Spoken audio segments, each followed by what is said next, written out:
अस्सलामुअलैकुम। आज की वीडियो में हम एनाटॉमी एंड फिजियोलॉजी की यूनिट यूरिनरी सिस्टम के एमसीक्यूज डिस्कस करेंगे। एग्जाम ओरिएंटेड एमसीक्यूज को कवर करेंगे आज की वीडियो में। चैनल पर नए हैं तो चैनल को ज़रूर सब्सक्राइब करें, बेल आइकन को प्रेस करें ताकि आने वाली वीडियोस की नोटिफिकेशन आपको मिलते रहे। बेसिक से स्टार्ट लेंगे और फिर हम step by step organised way में एमसीक्यूज को डिस्कस करेंगे। The organ of the urinary system include, urinary system के ऑर्गन्स में क्या क्या आता है आपके पास? Kidneys, ureters, bladder and urethra. The main function of urinary system, main function क्या है यूरिनरी सिस्टम का? तो वो एक्सक्रीशन ऑफ वेस्ट मटेरियल को बॉडी से एक्सक्रीट करवाना ही मेन सिस्टम है यूरिनरी सिस्टम का।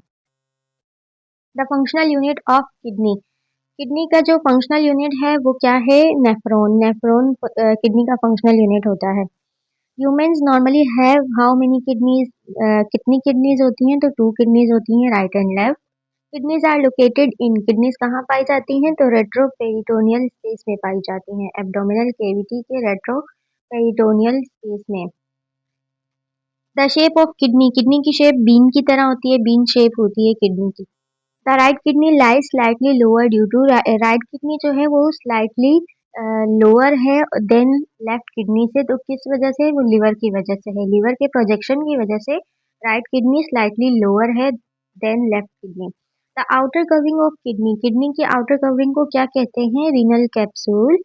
The protective fatty layer around kidney is called, protective fatty layer जो मिडल लेयर भी होती है वो कौन सी होती है? एडिपोज कैप्सूल होता है। और the inner most covering of kidney, kidney का इनर मोस्ट कवरिंग क्या कहलाता है?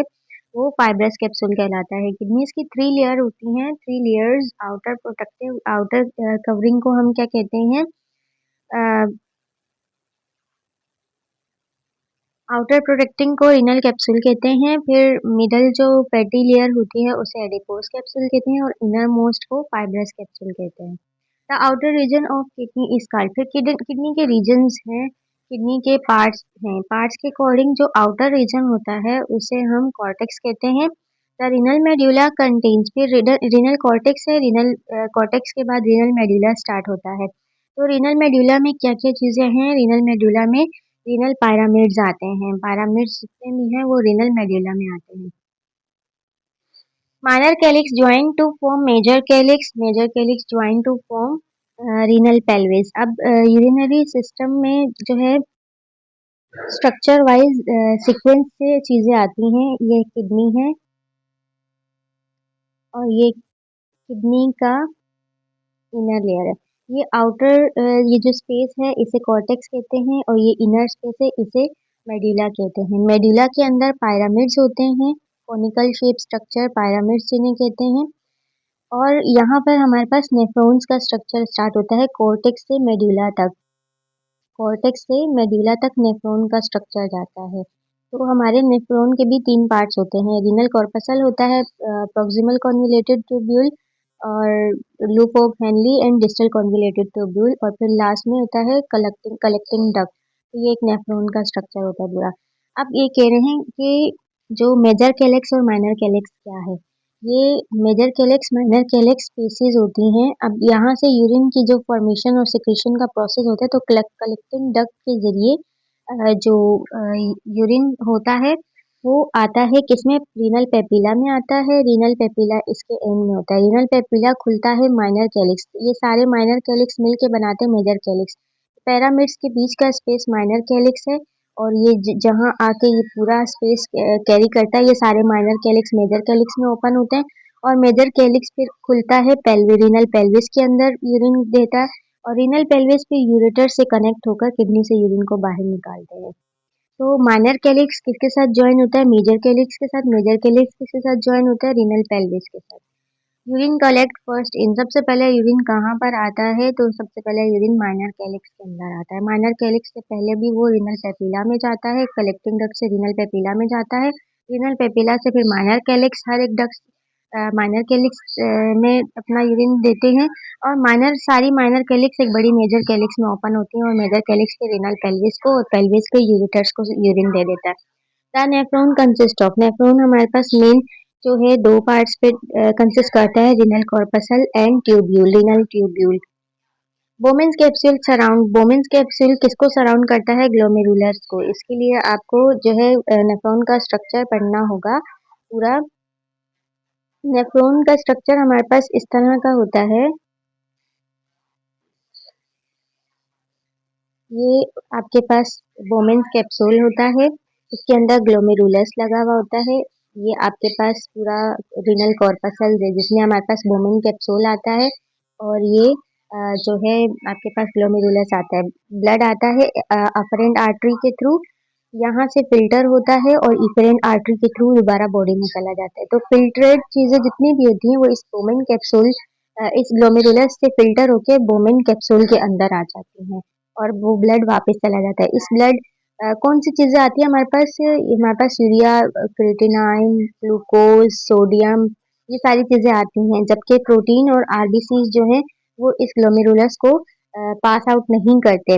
यहाँ से ब्लड बॉडी से अफेरेंट आर्टरी के थ्रू ग्लोमेरुलस फिल्ट्रेशन के अंदर आता है, चीजें फिल्टर होती हैं, बोमेन्स कैप्सूल के अंदर जाती हैं, और इफेरेंट आर्टरी के थ्रू बॉडी में ब्लड वापस चला जाता है।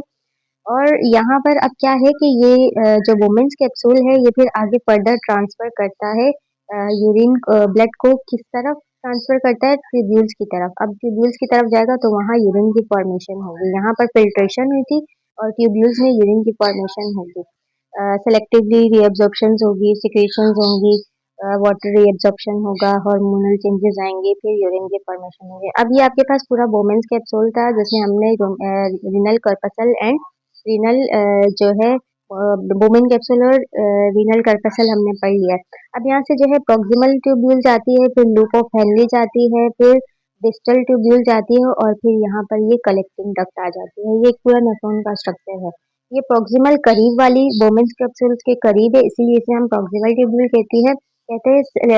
सबसे ज्यादा जो रीअब्जॉर्प्शंस होती हैं चीजों की वो यहीं पर होती हैं प्रॉक्सिमल कॉन्वोल्यूटेड ट्यूब्यूल में।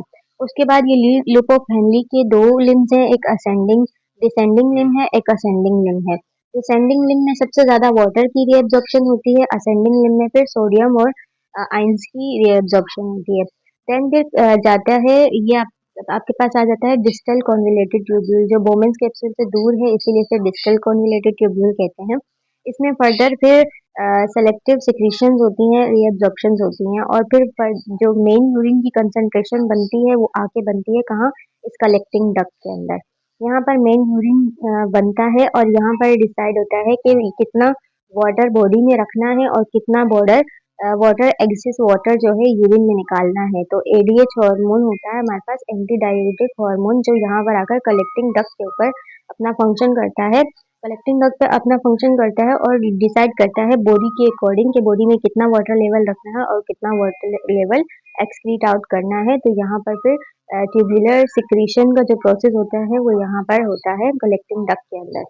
मेन यूरिन की यहाँ पर फॉर्मेशन हो जाती है। फिर क्या है यहाँ पर इसके एंड में रीनल पेपिला होता है, और हर एक नेफ्रॉन के एंड में माइनर कैलिक्स बना होता है। माइनर कैलिक्स से यूरिन फॉर्म हुआ। माइनर कैलिक्स हर एक नेफ्रॉन के माइनर कैलिक्स मिलकर एक मेजर कैलिक्स में अपना यूरिन देते हैं, और वो मेजर कैलिक्स रीनल पेल्विस में आता है। रीनल पेल्विस के साथ जो है वो यूरेटर्स कनेक्ट होकर बॉडी से इसको निकाल देते हैं यूरिन को। तो ये आपके पास नेफ्रॉन का एक सिंपल सा स्ट्रक्चर था जिसका ओवरव्यू हमने देखा। तो बोमेन्स कैप्सूल सराउंड करता है किसको? ग्लोमेरुलस को सराउंड करता है। फिल्ट्रेशन अकर्स, फिल्ट्रेशन कहाँ होती है? तो अभी हमने पढ़ा कि ग्लोमेरुलस के अंदर फिल्ट्रेशन होती है। Longest part of nephron is longest part proximal convoluted tubule होता है। क्यों इस तरह होता है? क्योंकि अभी हमने डिस्कस किया कि सबसे ज्यादा जो मैक्सिमम आपके पास सेलेक्टिव रीअब्जॉर्प्शन होती है वो आपके पास कहाँ होती है? लूप लूप ऑफ हैनल के अंदर आपके पास रीअब्जॉर्प्शन होती है कि यहाँ पर इलेक्ट्रोलाइट बैलेंस को कवर किया जाता है, कितना सोडियम लेवल रखना है, कितनी आपके पास जो है चीज़ें एक्सक्रीट करनी है और कितनी बॉडी में रखनी है। तो इसीलिए इसे लॉन्गेस्ट पार्ट नेफ्रॉन का कहा जाता है प्रॉक्सिमल कॉन्वोल्यूटेड ट्यूब्यूल को। The loop of Henley is responsible for, loop of Henley क्या करता है? तो ये यूरिन की कंसंट्रेशन को बनाता है। क्यों? क्योंकि असेंडिंग में हमारे पास वाटर सेलेक्टिवली वाटर एब्जॉर्ब हो रहा है, डिसेंडिंग में वाटर एब्जॉर्ब हो रहा है, एंड असेंडिंग में सोडियम और आयंस वगैरह रीएब्जॉर्ब हो रहे हैं। तो यहाँ पर यूरिन की कंसंट्रेशन होती है लूप ऑफ हेनली में। जो नीचे की तरफ जा रही थी ट्यूब, वो लूप ऑफ हेनली है। ये प्रॉक्सिमल कॉन्वोल्यूटेड है। ये यू शेप जो है डाउनवर्ड साइड जा रही है, ये लूप ऑफ हेनली है। यहाँ पर यूरिन की कंसंट्रेशन ज्यादा होती है। ये इसकी डिसेंडिंग है और ये इसकी असेंडिंग लूप है। The loop of Henle responsible for concentration of urine. The distal convoluted tubule mainly regulates. Distal convoluted tubule क्या रेगुलेट करती है? तो इलेक्ट्रोलाइट्स को रेगुलेट करती है। Collecting ducts empty into collecting ducts किसमें यूरिन एम्प्टी करती है? रीनल पेपिलिया में। अभी हमने डिस्कस किया ये है हमारे पास nephron, proximal convoluted tubule, distal convoluted tubule, loop of Henle और ये रीनल कॉर्पसल जिसमें बोमेंस कैप्सूल और फिल्ट्रेट आता है। अब ये कलेक्टिंग डक्ट, हर कलेक्टिंग डक्ट के एंड में रीनल पेपिलिया है। रीनल पेपिलिया फिर माइनर, हर नेफ्रॉन के एंड में फिर माइनर कैलिक्स है। जैसे ये एक नेफ्रॉन था, ये एक नेफ्रॉन था, इनके भी एंड में क्या था? रीनल पेपिलिया और माइनर कैलिक्स। तो यहाँ बीच में ये सारे माइनर कैलिक्स आकर इस मेजर कैलिक्स में ओपन होते हैं। तो सबसे पहले यूरिन कहाँ आता है? रीनल पेपिलिया में, देन माइनर कैलिक्स में, देन मेजर कैलिक्स में जमा होता है और वहां से फिर रीनल पेल्विस और यूरेटर के जरिए बाहर निकल जाता है। कलेक्टिंग डक्ट किसमें एम्प्टी करती है? तो याद रखना रीनल पेपिलिया में कलेक्टिंग डक्ट यूरिन को एम्प्टी करती है। Blood इंटर्स kidney through. अभी ब्लड जो इंटर होता है बोमेंस कैप्सूल में फिल्ट्रेशन के लिए, तो वो कहाँ से इंटर होता है? किडनी में रीनल आर्टरी के जरिए ब्लड इंटर होता है। Blood leaves kidney through. Blood जो है किडनी से बाहर जाता है तो वो रीनल वेन के जरिए जाता है। और इस तरह से आपके पास अफेरेंट आर्टरी और इफेरेंट आर्टरी भी होती है। अफेरेंट आर्टरी क्या होती है? ये बोमेंस कैप्सूल है, किडनी से रीनल आर्टरी के जरिए जो आ रहा है ब्लड इसके अंदर रीनल कॉर्पसल्स में, तो ये अफेरेंट आर्टरी के थ्रू आ रहा है। अब हमने जैसे कहा कि यहाँ से हर एक चीज फिल्टर नहीं होती, जैसे कि प्रोटीन और आरबीसीज फिल्टर नहीं होते, तो जो सेलेक्टिव फिल्ट्रेशन होती है, फिल्ट्रेट सारा नीचे आ जाता है और जो बाकी का ब्लड होता है वो वापस, क्योंकि ब्लड में तो आरबीसीज में तो फिल्टर नहीं होना, तो वो वापस बॉडी में जाता है। कौन सी आर्टरी के जरिए जाता है? Efferent artery. अफेरेंट लेके आती है, इफेरेंट लेके जाती है। The capillary network around tubule is called. Network के ट्यूब्यूल्स के अराउंड जो कैपिलरी का नेटवर्क होता है उसे हम क्या कहते हैं? पेरीट्यूबुलर कैपिलरीज होता है। पेरीट्यूबुलर कैपिलरीज वो कैपिलरीज जो है ट्यूब्यूल्स को ब्लड सप्लाई दे रही होती हैं। First step of urine formation. Urine formation का सबसे पहला स्टेप क्या होता है? फिल्ट्रेशन। सबसे पहले फिल्ट्रेशन होता है, उसके बाद रीएब्जॉर्प्शन होता है और उसके बाद सिक्रीशन का प्रोसेस होता है। 3 स्टेप्स में यूरिन की फॉर्मेशन होती है। मोस्ट नेफ्रॉन आर, हमारे पास नेफ्रॉन्स जो है 2 कैटेगरीज में है हमारे पास। किडनी, ये आपके पास क्या है? कॉर्टेक्स, ये क्या है? मेडुला। तो कॉर्टेक्स में हमारा ज्यादातर पार्ट होता है किसका? रीनल कॉर्पसल्स का, प्रॉक्सिमल कॉन्वोल्यूटेड ट्यूब्यूल का, डिस्टल फिर लूप ऑफ हेनली हमारे पास मेडुला में आता है और फिर डिस्टल कॉन्वोल्यूटेड ट्यूब्यूल। तो ये आपके पास कह रहे हैं कि मोस्ट नेफ्रॉन्स हमारे पास कहाँ आते हैं? तो हमारे पास कॉर्टिकल में सबसे ज्यादा जो नेफ्रॉन का पार्ट आता है वो कॉर्टिकल में आता है। मेडुला में जस्ट हमारे पास लूप ऑफ हैनल आती है और कलेक्टिंग डक्ट आती है। तो सबसे ज्यादा पार्ट आपके पास 2 टाइप के नेफ्रॉन दिए जाते हैं, एक कॉर्टिकल नेफ्रॉन और जक्स्टा मेडुलरी, जो मेडुलरी रीजन में मेडुला के बीच में आ रहा है। तो सबसे ज्यादा मोस्टली पोर्शन कहाँ कवर होता है? वो कॉर्टिकल में कवर होता है। Juxtamedullary nephrons are important for. Juxtamedullary nephron किस चीज के लिए इम्पोर्टेंट होते हैं? यूरिन कंसंट्रेशन के लिए। क्यों? क्योंकि वहां पर लूप ऑफ हैनली है। लूप ऑफ हैनली रिस्पॉन्सिबल होते हैं यूरिन कंसंट्रेशन के लिए, कलेक्टिंग डक्ट और loop of Henle. Glomerular filtration occurs due to. Glomerular filtration किसकी वजह से होती है? तो हाइड्रोस्टेटिक प्रेशर की वजह से होती है। वाटर की जो प्रेशर है उसकी, ब्लड में जो ऑस्मोटिक प्रेशर है उसकी वजह से ग्लोमेरुलर फिल्ट्रेशन होती है। Oncotic pressure. Tubular reabsorption mainly occurs in. Tubular reabsorption हमारे पास कहाँ होती है? प्रॉक्सिमल कॉन्वोल्यूटेड ट्यूब्यूल्स में। सबसे ज्यादा रीअब्जॉर्प्शन, सेलेक्टिव रीअब्जॉर्प्शन होती है, वो कहाँ होती है? प्रॉक्सिमल कॉन्वोल्यूटेड ट्यूब्यूल के अंदर होती है। ट्यूब्यूलर सिक्रीशंस रिमूव करता है। हमारे पास सिक्रीशंस में क्या होता है? दोबारा से चीज़ें एक्सक्रीट आउट होती हैं, जैसे कि आयंस या ड्रग्स हैं तो वो सिक्रीट हो जाते हैं और बाकी जो एक्सक्रीट हो जाते हैं यूरिन में, फिल्ट्रेट हो जाते हैं। तो आपके पास tubular secretion ions and drugs को रिमूव करता है। नॉर्मल यूरिन में क्या चीज़ होती है? यूरिया होता है, ग्लूकोज नहीं होता, प्रोटीन नहीं होते, आरबीसीज नहीं होते। अगर ग्लूकोज आ रहा है नॉर्मल यूरिन में, इट मीन्स पेशेंट डायबिटिक है। प्रोटीन आ रहा है तो ये भी क्रिटिकल है, आरबीसीज आ रहे हैं तो ये भी कॉम्प्लिकेशन है। अगर एक पर्सन नॉर्मल हेल्दी है तो उसके नॉर्मल यूरिन में सिर्फ और सिर्फ यूरिया होना चाहिए। यूरिया इसलिए क्योंकि वो हमारे पास वेस्ट मटेरियल है, बॉडी से एक्सक्रीट आउट होने वाली चीज़ है, इसलिए। किडनीज क्या रेगुलेट करती हैं? बॉडी फ्लूइड को रेगुलेट करती हैं। Kidney maintain acid base balance bye regulating hydrogen ion को रेगुलेट करके किडनी जो है एसिड बेस बैलेंस को मेंटेन रखती है।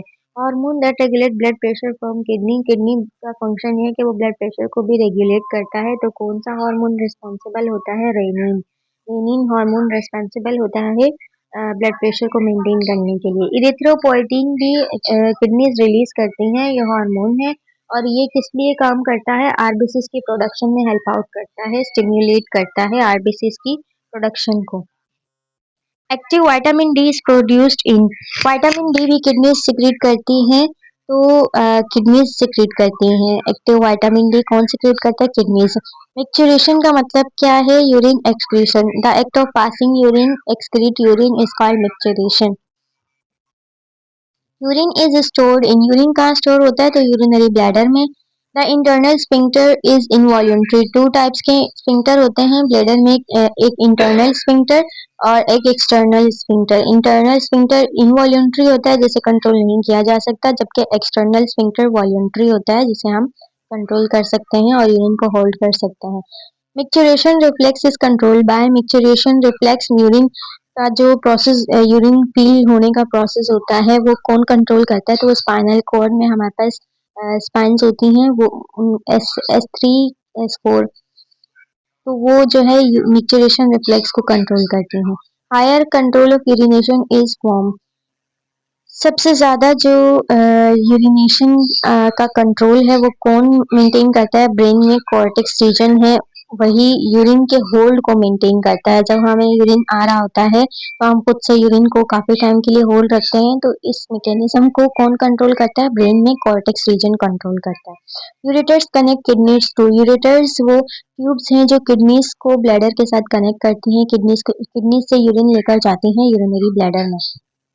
Urine moves through ureter by, ureter से यूरिन के जरिए मूव होता है, तो पेरिस्टालसिस मूवमेंट। यूरेटर्स में स्मूथ मसल्स हैं, उनमें पेरिस्टालसिस मूवमेंट की वजह से यूरिन जो है वो यूरेटर से ब्लैडर में जाता है। The bladder is line by, bladder की जो लाइनिंग है वो कौन सी है? वो ट्रांजिशनल एपिथेलियम की लाइनिंग है। Female urethra is about, female का यूरेथ्रा शॉर्ट होता है देन मेल, तो उसकी लेंथ कितनी है? 3 to 4 centimetre. Protein in urine is called, अगर यूरिन में प्रोटीन आ रहा है तो उसे हम प्रोटीन यूरिया कहते हैं और ये एक कॉम्प्लिकेशन है।